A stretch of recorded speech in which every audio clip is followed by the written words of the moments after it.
அப்போஸ்தலர் 10ஆம் அதிகாரம் 38வது வசனம். நசரேயனாகிய இயேசுவை தேவன் பரிசுத்த ஆவியினாலும் வல்லமையினாலும் அபிஷேகம் பண்ணினார். தேவன் அவருடனே கூட இருந்தபடியினாலே அவர் நன்மை செய்கிறவராயும் பிசாசின் வல்லமையில் அகப்பட்ட யாவரையும் குணமாக்குகிறவராயும் சுற்றி தெரிந்தார். நசரேயனாகிய இயேசு கிறிஸ்துவை தேவன் பரிசுத்த ஆவியினாலும் வல்லமையினாலும் அபிஷேகம் பண்ணி இருந்தார். தேவன் அவருடனே கூட இருந்தபடியால் இயேசு நன்மை செய்கிறவராயும் பிசாசின் வல்லமையில் அகப்பட்ட யாவரையும் குணமாக்குகிறவராகவும் சுற்றி தெரிந்தார். அந்த வசனத்தை நல்லா கவனிங்க. பிசாசின் வல்லமையில் அகப்பட்ட யாவரையும் குணமாக்குகிறவராக சுற்றி தெரிந்தார். அன்றைக்கு இயேசுவின் நாட்களிலும் அந்த ஆவிகளுடைய தாக்குதல்களை நம்ம பார்க்கிறோம். இன்றைக்கும் கூட அவைகளை நம்ம பார்க்கிறோம். யாக்கோபுக்கு விரோதமான மந்திரவாதம் இல்லை, இஸ்ரவேலுக்கு விரோதமான குறி சொல்லுதலும் இல்லை. மந்திரவாதம் குறி சொல்லுதல் இன்றைக்கும் இருக்கிறது. ஆனால் யாக்கோபுக்கு விரோதமா இஸ்ரவேலுக்கு விரோதமா அது பலிக்காது. மந்திரவாதம் இருக்கிறது, பில்லி சூனியன் இருக்கிறது, ஏவல் என்பது இருக்கிறது. இந்த மாதிரி குறி சொல்லுவது, ஒரு ஆளுக்கு விரோதமாய் குறி சொல்லி ஏவி விடுவது இன்றைக்கும் அது இருக்கிறது. வேதம் சொல்லுகிறது அப்படின்னு ஒண்ணு இருக்குது. அதுல பிசாசு செயல்படுகிறான். குறி சொல்லுகிற ஆவி, மந்திர ஆவி, ஏவல் ஆவி, பில்லி சூனி ஆவி என்று கிரியை செய்கிறது உண்மைதான். ஆனா தேவனுடைய பிள்ளைகளை அதை பாதிக்க முடியாது. அதான் வாக்கு தத்துவம். நீங்க இயேசுவுக்குள்ள இருந்தா, யாக்கோபா இருந்தா, இஸ்ரவேலா இருந்தால் அது உங்களை பாதிக்க முடியாது. ஒரு மந்திரவாதம் பில்லிசூனியம் உங்களை பாதிக்கிறது என்றால் முதலாவது உங்களை ஆராய்ந்து பார்க்கணும், குடும்பத்தை ஆராய்ந்து பார்க்கணும். நாம் இயேசுவுக்குள்ள இருக்கிறோமா, ஆண்டவருடைய வல்லமைக்குள் இருக்கிறோமா, தேவ சித்தத்துக்குள் இருக்கிறோமா, ஆண்டவருக்கு பிரியமில்லாத ஏதாவது இருக்கிறதான்னு சோதித்து பார்க்க வேண்டும். மந்திரவாதம், பில்லி சூனியம், ஏவல் எல்லாமே இருக்கிறது. 91ஆம் சங்கீதம் 5-6 வசனங்கள். இரவில் உண்டாகும் பயங்கரத்துக்கும் பகலில் பறக்கும் அம்புக்கும் இருளில் நடமாடும் கொள்ளை நோய்க்கும் மத்தியானத்தில் பாழாக்கும் சங்காரத்துக்கும் பயப்படாதிருப்பாய். இரவில் உண்டாகும் பயங்கரம், இரவில் இருள தான் அந்த சாத்தானுடைய கிரியைகள் அதிகமாக இருக்கும். இந்த மந்திரவாத பில்லிசனை செய்யறதெல்லாம் இரவில் தான் செய்வாங்க. நடுராத்திரியில் யாருமில்லாத இடத்துல மந்திரவாதங்கள் பில்லிசனை செய்வது. இரவில் உண்டாகும் பயங்கரம், பகலில் பறக்கும் அம்புகள். அம்புன்னா பாருங்க, வில்ல வச்சு அடிக்கிறாரு. தூரத்தில் இருக்கிற ஒருவரை குறி பார்த்து அடிப்பாரு. பில்லிசூனி அப்படிதான். மந்திரவாதி கிட்ட போய் இவருக்கு ஒரு விதமாக மந்திரவாதம் பண்ணணும், இந்த குடும்பத்தை அழிக்கணும், இந்த குடும்பத்தில் வியாதி வரணும், இந்த குடும்பத்தில் உள்ள கை கால் விளங்கக்கூடாது, இந்த குடும்பத்தில் உள்ளவங்க படுத்த படுக்கை ஆயிரணும், இந்த குடும்பத்தில் உள்ளவங்க அழிக்கப்பட்டுறணும், இந்த குடும்பத்தில் உள்ள கற்பம் அழிக்கப்படணும், அதுக்கு மந்திரவாதம் பண்ணுங்க. எவ்வளோ பணம்? 5000, 10,000, 25,000, 50,000 என்று பணம் வாங்கி கொண்டு மந்திரவாதம் பண்ணுகிற அநேகர் இருக்கிறாங்க. எல்லா இடத்துல இருக்கிறாங்க, எல்லா நாடுகளிலும் இருக்கிறாங்க மந்திரவாதம் பண்றவங்க, பில்லி சொல்லி செய்யறவங்க. ஆனால் அப்படிப்பட்டவங்க சபிக்கப்பட்டவங்க, அவங்க ஆசீர்வாதமா இருக்க முடியாது. அவங்க பிசாசுகளை அடக்கி, அந்த ஆவிக்கு பேர் ஃபெமிலியர் ஸ்பிரிட்ஸ், பழகக்கூடிய ஆவிகள். இவங்க என்ன பண்ணுவாங்க? மந்திரவாதம் பண்ணி ரத்த பலி செலுத்தி அந்த ஆவியை வரவழைப்பாரு, அந்த ஆவியோடு பேசுவது, அந்த ஆவியோட பழக்கம் வைத்துக் கொள்ளுவது. அவங்க பலி செலுத்தி இந்த ஆளை போய் தாக்கு, இந்த ஆளுடைய வாழ்க்கையில இந்த வியாதியை கொடு, இந்த ஆளுடைய சரீரத்தை நீ தாக்க வேண்டும். ஃபெமிலியர் ஸ்பிரிட், அந்த ஆவி, பழக்கத்தின் ஆவி. இவங்க மந்திரவாதம் பண்ணி பண்ணி பழகி வைத்து அந்த ஆவியை அனுப்புவது. அதான் மந்திரவாதம். தூரத்தில் இருக்கிற ஆளை அம்பு வைத்து அடிப்பதை போல ஆவியை ஏவி விடுவது. தூரத்தில் இருந்த ஆவி அந்த ஆளை தாக்கும்படி கடந்து வருவது. அதைத்தான் 91ஆம் சங்கீதத்தில் எழுதப்பட்டிருக்கிறதை நாம் பார்க்கிறோம். இரவில் நடமாடும் கொள்ளை நோய், மத்தியானத்தில் பாழாக்கும் சங்காரம், இதெல்லாம் இந்த பிசாசனுடைய கிரியைகள். எபேசியர் 6ஆம் அதிகாரத்தில் சொல்லப்பட்டிருக்கிறது. எபேசியர் 6ஆம் அதிகாரம் 16ஆம் வசனத்தில் பொல்லாங்கன் எய்யும் அக்னியாஸ்திரங்கள் என்று சொல்லப்பட்டது. பொல்லாங்கன் எய்யும் அக்னியாஸ்திரங்கள், நெருப்பை கக்கி கொண்டு வரக்கூடிய அக்னியாஸ்திரம், அது அழிவை கொண்டு வரும். அந்த மாதிரி ஏவி விடுவது, பிசாசை ஏவி விடுவது, அழிவை உண்டாக்கும்படி ஏவி விடுவது இப்பவும் உலகத்தில் இருந்து கொண்டுதான் இருக்கிறது. சில குடும்பங்கள், சில பிள்ளைகள், சிலருடைய வியாபாரம் அதற்கு விதமாக அந்த ஆவிகளை ஏவி விடுவது. அதனால குடும்பங்கள் பாதிக்கப்பட்டு அப்படியே வேதனைப்பட்டு நஷ்டமடைந்து வாழ்க்கையில் விரக்தியாகி அது அழிவுக்கு நேராய் போகிற குடும்பங்கள் அநேகம். இன்றைக்கும் அது செயல்படுகிறதை நம்ம பார்க்கிறோம். பிரியமானவர்களே, அந்த ஆவி அந்த மந்திர பில்லி சுனிய ஏவல் பிசாசு என்பதாய் நம்ம பார்க்கிறோம். காரணமே இல்லாமல் உங்களுக்கு விரோதமாக ஏவி விடுவாங்க. நீங்கள் கொஞ்சம் நல்லா இருந்தால் சிலருக்கு பிடிக்காது. சம்பந்தமே இல்லாதவெல்லாம் பிசாசை ஏவி விடுவான். நீங்கள் அழிஞ்சிடணும், உங்கள் வாழ்க்கை அழிக்கப்படணும். இந்த மாதிரி செய்யக்கூடிய கொடூர புத்தி உள்ளவங்க இந்த உலகத்தில் இருக்கிறாங்க. வட இந்தியா போனால் நிறைய மந்திரவாதிகள், அவங்க பிழைப்பை அதை வச்சு தான். ஒரு முறை வட இந்திய மிஷினரி பணித்தளத்துக்கு போயிருந்தேன். அதில் அந்த அண்ணன் சொன்னாங்க, மிஷினரி பிரதர், நிறைய மந்திரவாதிகள் ரட்சிக்கப்பட்டு இப்போ ஆண்டவருடைய பிள்ளைகளாக மாறி இருக்கிறாங்க, இந்த கூட்டத்துக்கு வந்திருக்கிறாங்கன்னு சொன்னாங்க. அவங்களெல்லாம் நான் பார்க்கலாமான்னு கேட்டேன். சரின்னு ஒரு 10 மந்திரவாதி கொண்டு வந்து உட்கார வச்சுட்டாங்க. ஒரு 10 பேர் இப்போ ரட்சிக்கப்பட்டு அவங்க பைபிளை வச்சு ஊழியம் செய்கிறாங்க, நல்லா ஜெபிக்கிறாங்க, மந்திரவாதத்தை விட்டு வெளியே வந்துட்டாங்க. நான் அவங்கள்ட்ட பேசினேன், டிரான்ஸ்லேட்டரை வச்சு அவங்க பாஷையில் பேசி அறிந்து கொண்டேன். ஒரு ஆள்கிட்ட கேட்டேன், நான் நீங்கள் எப்படி மந்திரவாதியாக வந்தீங்க அப்படின்னு. அவர் என்ன சொன்னார் தெரியுமா? எங்கள் பரம்பரை தொழிலே அதுதான். எங்கள் தாத்தா மந்திரவாதி, எங்கள் அப்பா மந்திரவாதி, இப்போ நான் மந்திரவாதியாக இருக்கிறேன். பரம்பரை தொழிலே மந்திரவாதம் பண்ணுவது. நான் கேட்டேன், என்ன மாதிரி மந்திரவாதம் பண்ணுவீங்க, எவ்வளோ பணத்துக்கு மந்திரவாதம் பண்ணுவீங்கன்னு கேட்டேன். அது ஒரு ஆளுடைய கையை முடக்கணும், காலை முடக்கணும், ஒரு ஆளை படுக்கையில் வைக்கணும், அது மாதிரி விதவிதமாக மந்திரவாதம் பண்ணுவோம், ரத்த பலி செலுத்தி. ஒவ்வொன்றுக்கு எவ்வளோ காசு அப்படின்னு கேட்டேன். அவர் சிரிச்சுக்கிட்டே சொன்னார், அது நோக்கம் போல் இவ்வளோக்கு இவ்வளோ ரேட்டுன்னு வட இந்தியாவில் அங்குள்ள ஆதிவாசி மக்கள் மத்தியில் சொன்னார். யாராவது மந்திரவாதம் பண்ண வந்தால் பிள்ளைகளை கூடுவாராம். பிள்ளைகள் சின்ன சின்ன பிள்ளைங்க கூப்பிட்டு, இன்றைக்கி உனக்கு என்ன வேணும், ஆடு வேணுமா கோழிக்கறி வேணுமான்னு கேட்பேன். ஆடு வேணும்னு கேட்டால் ஒரு ஆடு கொண்டு வாம்பேன். கோழிக்கறி சாப்பிடணும் போல் இருக்குன்னா கோழி கொண்டு வாம்பேன். அதுக்கு மந்திரவாதம் பண்ணுவேன்னு சிரிக்கிறார் அவர். அப்புறம் எப்படி இந்த மந்திரவாதத்தை விட்டீங்க அப்படின்னு கேட்டேன். அப்போ அவர் சொன்னார், ஒருவர் சொன்னது அவருடைய அனுபவத்தை. இவர் மந்திரவாத தொழில், அவருக்கு ஒரு வாலிப மகள். அந்த வாலிப மகள் என்ன பண்ணா, மிஷனரிகள் மூலமாக ரட்சிக்கப்பட்டுட்டா, இயேசுவை அறிந்து கொண்டு ரட்சிக்கப்பட்டு விட்டாள். ரட்சிக்கப்பட்ட உடனே வீட்டில் அவள் முழங்கால் போட்டு ஜெபம் பண்ணுவாள். அவருக்கு மந்திரவாதம் பண்ணுறதுக்கு ஒரு ரூமே இருக்குது. அங்கே தான் பலி செலுத்தி அந்த பொம்மைகள் படங்கள்லாம் வச்சு மந்திரவாதம் பண்ணுவது. இவர் போய் அங்கே மந்திரவாதம் பண்ணுவார். அந்த ஆவி பேசும். அந்த ஆவியை வச்சு தான் அவர் மந்திரவாதம் செய்வது. பக்கத்தூர் மிலவுடைய மகள் ஜெபிக்க ஆரம்பித்தா, இயேசுவின் நாமத்தை சொல்லி. அவள் ஜெபிக்கிறதுனால ஆவி வரமாட்டேங்குது வீட்டுக்குள்ள. இப்போ அவள் இயேசுவின் நாமத்தை சொல்ல சொல்ல இந்த ஆவி வரமாட்டேங்குது. அப்போ இவருக்கு ரொம்ப கோபம், நீ ஜெபிக்கிறதுனால இந்த என்னுடைய ஆவி வரமாட்டேங்குது, மந்திரவாதம் பண்ணுற ஆவி, இந்த இயேசு சொல்லாத, இந்த இயேசு கடவுளை பேசாதன்னா. அந்த அவள் சொன்னாள், நான் ஜெபம் பண்ணி உங்கள் ஆவி வரமாட்டேங்கன்னா அந்த ஆவி பெருசா இயேசு பெரியவரா? நான் இயேசுன்னு பேரை சொன்ன உங்கள் ஆவி வரமாட்டேங்கல்ல. அவருக்கு அதெல்லாம் இல்லை, நான் மந்திரவாதம் பண்ணி தான் பிழைப்பு நடத்துகிறேன், நீ இந்த இயேசுவை சொல்லக்கூடாது. இல்லை, நான் இயேசுவை விட மாட்டேன், இயேசு தான் மெய்யான ஆண்டவர். நீ மந்திரவாதம் பண்ணுறலாம் பிசாசு, பிசாசை வச்சு நீ மந்திரவாதம் பண்ணுற. ஆனால் இயேசு உண்மையான ஆண்டவர், அவர் பேரை சொன்னோன்னு வரமாட்டேங்கல்ல அப்படின்னு சொல்லிட்டு அவள் சொன்னால் விட முடியாது, நான் இயேசுவை நான் வணங்குவேன், ஜெபம் பண்ணுவேன்னு சொன்னாள். அந்த தகப்பை என்ன பண்ணிட்டான், வீட்டுக்குள்ளே இருக்கக்கூடாது, சொந்த வாலிப மகளை வீட்டை விட்டு விரட்டிட்டான்.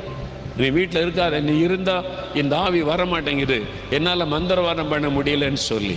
அதனால பக்கத்து தெருவில் அவங்க சொந்தக்காரங்க வீட்டில் அந்த பிள்ளை இருக்குது, அங்கிருந்து கொண்டு வேலைக்கு போயிட்டு தன்னுடைய வாழ்க்கையை நடத்தி கொண்டு இருந்தார். ஆனால் அங்கேருந்து ஜெபம் பண்ணும், முழங்கால் போட்டு அப்பாவுக்காகலாம் ஜெபம் பண்ணுமா.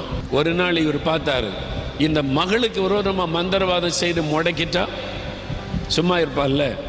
அதனால் இவர் ஒரு நாள் ரூமில் உட்கார்ந்து மந்திரவாதம் போட்டுக்கிட்டே இருந்தார், மந்திரவாதம் பண்ணிக்கிட்டே இருந்தார். மகளையே முடைக்கிறணும் மந்திரவாதம் பண்ணி, அப்போ இயேசுன்னு சொல்ல மாட்டா அப்படின்னு சொல்லி ரூமில் உட்காந்து மந்திரவாதம் பண்ணிக்கிட்டே இருக்கிறாராம். அந்த ஆவி வரும் அப்படின்னு காத்திருந்தா பிரகாசமான வெளிச்சத்தில் இயேசு வந்து நிற்கிறாராம். எப்படி இருக்கும்? அவர் பார்க்குறாரு, என்ன புதுசாக ஒருத்தர் வந்து நிற்கிறாரு, வெளிச்சமாக இருக்குது, முகம் பிரகாசமாக இருக்குது, இவர் இங்கே வந்திருக்கிறாருன்னு சொல்லி இவருக்கு அடையாளம் தெரியல, யாருன்னு தெரியல. இவர் வேற ஆவியை கூப்பிட்டு பார்த்தாரு, ஆனால் இயேசு வந்து நிற்கிறாரு. இவர் கேட்டார், நீங்கள் யாருங்க அப்படின்னு கேட்டா, நீ யாருக்கு விரோதமாய் மந்திரவாதம் செய்கிறாயோ அவளை ஆட்கொண்டிருக்கிற இயேசு நான் தான். அல்லேலூயா, அல்லேலூயா. நீ என்ன நினைச்சுக்கிட்டு மந்திரவாதம் பண்ற? என் பிள்ளைக்கு விரோதமா மந்திரவாதம் பண்றியா? நடுங்கிட்டார். அப்பதான் இயேசு சொன்னார், அவள் என்னுடைய மகள், என் மகளுக்கு விரோதமாக மந்திரவாதம் செய்ய துணிஞ்சியா? இவர் நடுங்கி, இயேசுவே என்னை மன்னிச்சிருங்க நீ ஒப்பு கொடுத்து, நான் என்ன செய்யணும் அப்படின்னு கேட்டா, நீ மனம் திரும்பி என்னை ஏற்றுக்கொள் சொல்லி மந்திரவாதி ரட்சிக்கப்பட்டு வீட்டில் இந்த பொருள் படம் எல்லாத்தையும் கொண்டு சுட்டரிச்சது. இன்னைக்கு அவர் தேவனுடைய ஊழியக்காரனாக இருக்கிறார். அல்லேலூயா. மந்திரவாதிகளை மாற்றுகிற ஒரு இயேசு. ஆமென். மாத்திட்டார். நேரில் பார்த்து பேசினதை நான் இப்பமா இருக்கிறாங்க, ஊழியம் செய்யறாங்க. மந்திரவாதம் பில்லிசோனி இருக்கிறது உண்மைதான். நீங்க பயப்படாதங்க. தேவ பிள்ளைகள் பயப்படக்கூடாது. ஆண்டவர் நமக்கு வாக்கு கொடுத்திருக்கிறார், உலகத்தில் இருக்கிறவனிலும் உங்களோடு இருக்கிறவர் பெரியவர். 1 யோவான் 4:4 சொல்லுகிறார். அதான் நம்முடைய விசுவாசம். அதனால மந்திரவாதம் பில்லிசோனின்னா பயந்துராதங்க. அதெல்லாம் விட ஒரு பெரிய தேவன் நமக்கு இருக்கிறார், பெரிய ஆண்டவர் நமக்கு இருக்கிறார். சாத்தானின் தலையை மிதித்தவர் நம்மோடு கூட இருக்கிறார். பிசாசனுடைய வல்லமைகளை சிலுவையிலே உரிந்து கொண்ட இயேசு நமக்கு இருக்கிறார். அவனுடைய வல்லமையை காலின்களை மிதித்த இயேசு நமக்கு இருக்கிறார். என் இயேசு அதனுடைய தலையை மிதித்திருக்கிறார். எத்தனை கோடி பேரை அதை வஞ்சித்து வைத்திருந்தாலும் இயேசுவுக்கு முன்னால் நிற்க முடியாது இந்த ஆவியால். அது பிசாசு, தோல்வி அடைந்த பிசாசு. சிலுவையில் இயேசு ரத்தம் சிந்தி மரித்த போது சாத்தானுடைய வல்லமையை உரிந்து எடுத்து விட்டார். அவருக்கு முன்னால நிற்க முடியாது. அவன் சும்மா பயமுறுத்துவான், சும்மா ஏமாத்துவான், சும்மா அழிவை உண்டாக்குகிற வல்லமைகளை கொடுத்து மக்களை பயமுறுத்தி பயமுறுத்தி பயமுறுத்தி அடிமையாக்கி வச்சிருக்கிறான். அதான் பிசாசின் காரியம். உங்களை கூட பயத்தை கொண்டு வருவான். நல்லா அறிந்து கொள்ளுங்க, மந்திரவாதம் பில்லிசோனி இந்த கிரியை இருக்கத்தான் செய்கிறது, இல்லைன்னு சொல்லலை. ஆனால் நீங்க அதை அறிந்து கொள்ளணும். நம்ம எப்படி மேற்கொள்ளணும் என்பதை அறிந்து கொள்ளணும். பயமுறுத்தி பார்க்கணும். ஒரு மந்திரவாதி ஒருத்தர் ரட்சிக்கப்பட்டு ஊழியக்காரன் ஆயிட்டார். அநேக வருஷத்துக்கு முன்னால் எங்கள் ஊருக்கு மீட்டிங் நடத்த வந்திருந்தார். அவரை தனியாக சந்தித்து பேசணும், அவருடைய அனுபவத்தை கேட்கணும்னு நான் போயிருந்தேன். அவர்கிட்ட பேசிக்கொண்டே இருக்கும்போது தன்னுடைய பல அனுபவங்களை சொன்னார். என்னென்ன ஆவிகளை தான் அடக்கி வச்சிருந்தேன் அப்படின்னு சொன்னார். என்னென்ன மாதிரி இருக்கு மந்திரவாதம் பண்ணி ரத்த பலி செலுத்தி அந்த ஆவிகளை தன்னுடைய கட்டுப்பாடு. மந்திரவாதம் பண்ணும்போது ஒரு ஆளை, ஒரு குடும்பத்தை தாக்கும் போது என்ன பண்ணுவீங்கன்னு கேட்டபோது அவர் சொன்னார், ஒரு ஆளை தாக்குவதற்கு முன்னால முதலாவது பயப்படுத்துகிற ஒரு ஆவியை நான் ஏவி அனுப்புவேன்னு சொன்னார். பயப்படுத்துகிற ஆவி அந்த வீட்டுக்குள்ள அந்த குறிப்பிட்ட மனிதனை, மனுஷியை பயப்படுத்துகிற ஆவியை நான் ஏவி அனுப்புவேன். அந்த ஆவி போய் பயப்படுத்துகிற காட்சிகளை காண்பித்து, இருளை காண்பித்து பயத்தை உண்டாக்கும். பயப்படுத்தி விட்டால் அடுத்த ஆவியை வைத்து அவனுடைய சரீரத்தை தாக்கி விடுவேன் என்ன அவர் சொன்னார். சொல்லிட்டு சொன்னார், பிரதர், இயற்கையாகவே சிலருக்கு பிசாசு குறித்த பயம் இருக்காது. கடவுள் இல்லைன்ற நம்பிக்கை உள்ள சில ஆட்கள் பாருங்க, பேயாவது பிசாசாவது, பேயும் கிடையாது ஒன்றும் கிடையாதுன்னு சொல்லுவாங்க பாருங்க. அந்த மாதிரி ஆட்களை சாத்தானே தாக்க முடியாதான் அவர் சொல்லுகிறார். பயம் இல்லைன்னா அவனை நாங்கள் தாக்க முடியாது, பில்லிசூனியத்தினால தாக்க முடியாது. பயப்படுத்திதான் அவனை தாக்குவோம். அதனாலதான் இயேசு திரும்ப திரும்ப சொல்றாரு, நீ பயப்படாதே, நீ பயப்படாதே, நீ பயப்படாதேன்னு சொல்லுகிறார். சாத்தான் தான் பயமுறுத்துகிறவன். ஆண்டவர் சொல்ல, நீ பயப்படாத. ஏன்? அவனை காட்டிலும் முன்னோடு இருக்கிறவர் பெரியவர். லூக்கா 10:19 ஆண்டவர் சொல்லுகிறார், சர்ப்பங்களையும் தேள்களையும் மிதிக்கவும் சத்துருவினுடைய சகல வல்லமைகளை மேற்கொள்ளவும் உங்களுக்கு அதிகாரம் கொடுத்திருக்கிறேன், ஒன்றும் உங்களை சேதப்படுத்த மாட்டாது. ஆண்டவருடைய வாக்குத்தத்தம். சாத்தான் உங்களை சேதப்படுத்த முடியாது, பிசாசு உங்களை சேதப்படுத்த முடியாது. ஆண்டவருடைய வாக்குத்தத்தம். அவன் மேல உங்களுக்கு அதிகாரம் கொடுக்கப்பட்டிருக்கிறது. அந்த அதிகாரத்தை ஆண்டவர் கொடுத்திருக்கிறார். நீங்க விசுவாசிக்கணும், பயப்படக்கூடாது, தைரியமா இருந்து சாத்தானை எதிர்க்கணும். ஆண்டவர் என்ன சொல்றார்? யாக்கோபுக்கு விரோதமான மந்திரவாதம் இல்லை, இஸ்ரவேலுக்கு விரோதமான குறை சொல்லுதல். அப்படின்னா என்ன அர்த்தம்? நீ யாக்கோபாய் மாறிவிடு, நீ இஸ்ரவேலாய் மாறிவிடு. உங்க வாழ்க்கை ஆண்டவருக்கு ஒப்பு கொடுங்க, உங்களை பரிசுத்தப்படுத்துங்க, உபவாசம் பண்ணுங்க, ஜெபிக்க ஆரம்பிங்க, வேதம் வாசிக்க ஆரம்பிங்க. நீங்க கர்த்தருக்குள்ள ஸ்ட்ராங்கா இருந்தா 1000 மந்திரவாதி மந்திரவாதம் பண்ணாலும் உங்களுடைய வீட்டுக்குள்ள சாத்தான் நுழைய முடியாது. நீங்க சரியா இருக்கணும், நீங்க வல்லமை பெற்றுக் கொள்ளணும், நீங்க ஜெபிக்கணும், நீங்க ஆவியினாலே நிரப்பப்பட்டு இருக்கணும். அதை விட்டுட்டு யார் மந்திரவாதம் பண்ணா, எங்க பண்ணி இருக்கிறாங்க, தகடெடுக்க ஆள் இருக்கா, தேடிக்கிட்டு அலையாதங்க. அது பாவம். அது உங்களுக்கு நிரந்தரமான விடுதலை தராது. ஆண்டவருடைய வல்லமை உடையவர்களா நீங்க இருக்கணும். பிரியமானவர்களே, ஆண்டவருடைய வார்த்தை உங்களை சந்தித்திருக்கிறது. ஏதோ ஒரு பயம் உங்களை ஆட்கொண்டிருக்கலாம். ஏதோ ஒரு அசுத்த ஆவினால் உண்டான பிரச்சனை, அல்லது யாரும் பிலிசுனை வச்சுட்டாங்க, மந்திரவாதம் பண்ணிட்டாங்க, அதனால உண்டான பாதிப்பு.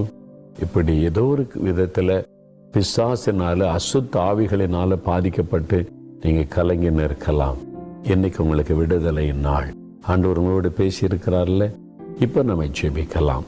உங்க கூட சேர்ந்து நானே ஜெபிக்கிறேன். ஆண்டவர் விடுதலை தருவார். அவர் சிலுவையில பிசாசின் தலையை நசுக்கி ஜெயித்தவர் இயேசு. இயேசு சிலுவையில வெற்றி சிறந்தவர். எதுக்கு அவர் வெற்றி எடுக்கணும்?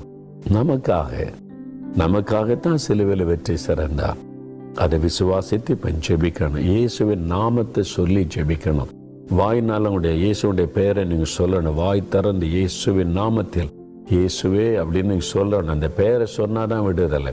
சும்மா இருந்தீங்கன்னா ஒன்னும் விடுதலை கிடைக்காது. இயேசுடைய பெயரை சொல்லணும். என் நாமத்தினால் எதை கேட்டாலும் செய்வேன்னு சொல்லி இருக்கிறார். இப்ப ஜெபிக்கலாமா? பயம், மரண பயம், தற்கொலை எண்ணம், ஒரு மன அழுத்தம், டிப்ரெஷன், தூக்கம் இல்லை, இந்த மாதிரி கலக்கம், இருதயத்தில் கை வைங்க. இயேசுவே எனக்கு விடுதலை தாங்க. இயேசுவே, இயேசுடைய நாமத்தை சொல்லுங்க. நாம் ஜெபிக்கலாம். தகப்பனே, நசரேயனாக இயேசுவின் நாமத்தில் உம்முடைய பிள்ளைகளுடைய விடுதலைக்காக ஜெபிக்கிறேன். இந்த பயத்தை கொண்டு வருகிற ஆவிகள், மன அழுத்தத்தை கொண்டு வருகிற ஆவிகள், தற்கொலை தூண்டுகிற ஆவிகள், இரவு தூங்க விடாதபடி தூக்கத்தை கெடுக்கிற ஆவிகள், இப்படி பொல்லாத ஆவிகள், மந்திர பில்லிசுனி கிரியைகள், இந்த பிள்ளைகளுக்கு விரோதமாய், குடும்பத்துக்கு விரோதமாய் எழும்புகிற அந்த பொல்லாத ஆவிகளை நான் இயேசுவின் நாமத்தில் கடிந்து கொள்ளுகிறேன். இந்த ஆவிகள் விலகட்டும் இயேசுவின் நாமத்தினால். இப்பொழுதே அவர்களை விட்டு வெளியேறி போகட்டும் இயேசுவின் நாமத்தினால். பயத்தை கொண்டு வருகிற ஆவியை, தூக்கத்தை கெடுக்கிற ஆவியை இயேசுவின் நாமத்தில் உன்னை கடிந்து கொள்ளுகிறேன். வெளியேறி போய் இயேசுவின் நாமத்தில். யார் யார் இயேசுவே என்று இயேசுவின் நாமத்தை சொல்லி கூப்பிடுகிறார்களோ ஒவ்வொருவர் மீதும் இயேசுடைய ரத்தத்தை தெளித்து நான் ஜெபிக்கிறேன். இயேசு கிறிஸ்துவின் நாமத்தில் விடுதலை உண்டாகட்டும். அந்த டிப்ரெஷனை கொண்டு வருகிற பொருளாதார பிசாசை கடிந்து கொடுக்கிறேன். மரண வேதனை கொண்டு வருகிற ஆவியை, தற்கொலை தூண்டுகிற ஆவியை கடிந்து கொள்கிறேன் இயேசுவின் நாமத்தில். மந்திர பில்லிசுனி கிரியைகள் எரியட்டும் இயேசுவின் நாமத்தில். இந்த குடும்பத்துக்கு விரோதமாய் செய்யப்பட்டிருக்கிற மந்திரவாதங்கள், அந்த தகடுகள் எரிந்து போகட்டும் இயேசுவின் நாமத்தில். தாயத்துகள் எரிந்து போகட்டும் இயேசுவின் நாமத்தில். அந்த கிரியைகள் அழியட்டும். இனி அந்த வீட்டுக்குள் சத்துருடைய தொந்தரவு இருக்கவே கூடாது. அந்த வீட்டுக்குள்ள பிசாசுடைய நடமாட்டம் இருக்கவே கூடாது. பயத்தின் ஆவி இந்த வீட்டுக்குள் நுழையவே கூடாது. உம்முடைய வல்லமைக்குள் இந்த குடும்பத்தை, இந்த வீட்டை ஒப்பு கொடுக்கிறேன். என்று முதல் பாதுகாத்துக் கொள்ளும். ஆண்டவரே, இப்படி பயத்தினால, பில்லி சூனிய மந்திரத்தினால உண்டான நோய்கள், வியாதிகளை உண்டாக்குகிற ஆவிகள், அவைகளை கடிந்து கொள்ளுகிறேன். இயேசுவின் நாமத்தில் வெளியேறி பொல்லாத ஆவிழுகிறேன். இயேசுவின் நாமத்தில் வெளியேறி பொல்லாத ஆவி, சரீரத்தை முடக்கி வைத்திருக்கிற ஆவி, கை கால்களை முடக்கி வைத்திருக்கிற பொல்லாத பிசாசை விலகு, இயேசுவின் நாமத்தில் என்று உன்னை கடிந்து கொள்ளுகிறேன். சமாதானத்தை கெடுக்க, குடும்பத்தின் ஒரு மனதை கொலைக்கிற பிசாசை கடிந்து கொள்ளுகிறேன். ஆசீர்வாதத்தை திருடி நஷ்டத்தையும் இழப்புகளையும் கொண்டு வந்து வியாபாரத்தை, வருமானத்தை முடக்க நினைக்கிற பொருளாத மந்திர பில்லி சூனிய ஆவிகளை கடிந்து கொள்ளுகிறேன். அவைகள் எரிந்து போகட்டும் இயேசுவின் நாமத்தில். இன்னைக்கு ஒவ்வொரு குடும்பத்திலும் விடுதலை, இயேசுவின் நாமத்தில் விடுதலை. இந்த செய்தியை கேட்டு ஜெபிக்கிற ஒவ்வொருவருக்கும் இயேசு கிறிஸ்துவின் நாமத்தில் விடுதலை உண்டாகட்டும். சத்துருடைய கிரியைகள் அழியட்டும், பொல்லாத ஆவியனுடைய வல்லமைகள் அழியட்டும். நீர் கிரியை செய்கிற அன்பிற்காக ஸ்தோத்திரம். விடுதலை கொடுத்து விட்டதற்காக ஸ்தோத்திரம். வாய் திறந்து சொல்லுங்க, இயேசுவே ஸ்தோத்திரம், இயேசுவே ஸ்தோத்திரம். விடுதலைக்காய் ஸ்தோத்திரம். சத்துருடைய கிரியை அழிக்கப்பட்டதற்காய் ஸ்தோத்திரம். ஜெயம் கொடுத்ததற்காய் ஸ்தோத்திரம். பில்லி சூனிய வல்லமை அழிக்கப்பட்டதற்காய் ஸ்தோத்திரம், ஸ்தோத்திரம். இயேசுவின் நாமத்திற்கு ஸ்தோத்திரம், இயேசுவின் நாமத்திற்கு ஸ்தோத்திரம். இயேசுவே உமக்கு ஸ்தோத்திரம், ஸ்தோத்திரம். இயேசுவின் நாமத்தில் ஆமேன், ஆமேன். பிரியமானவர்களே, ஆண்டவர் உங்களுக்கு பெரிய விடுதலை கொடுத்திருக்கிறார். அசுத்தாவி உங்களை விட்டு விலகி போனது, உங்களுடைய குடும்பத்தை விட்டு விலகி போனது, நீங்க அதை உணர்ந்தீங்க, சிலர் பார்த்தீங்க, விடுதலை பெற்றுக்கொண்டீங்க. இயேசுவுக்கு ஸ்தோத்திரம்னு சொல்லுங்க. இன்றையிலிருந்து மாற்றம். திரும்ப அந்த பிசாசு உங்களுடைய வீட்டுக்குள்ள நுழையாம இருக்க தினம் நீங்க ஆண்டவரை துதித்து பாடி ஜெபிக்கணும். உங்க வீட்டில் ஜெப சத்தம், துதியின் சத்தம் கேட்கணும். இயேசு உங்களுடைய வீட்டில் முழு இடம் கொடுக்கணும். இயேசுக்கு பிரியமில்லாத எந்த பாவத்துக்கு வீட்டில் இடம் கொடுக்கக்கூடாது. ஜாக்கிரதையா இருங்க. தொடர்ந்து வேதவாசி ஜெபிங்க.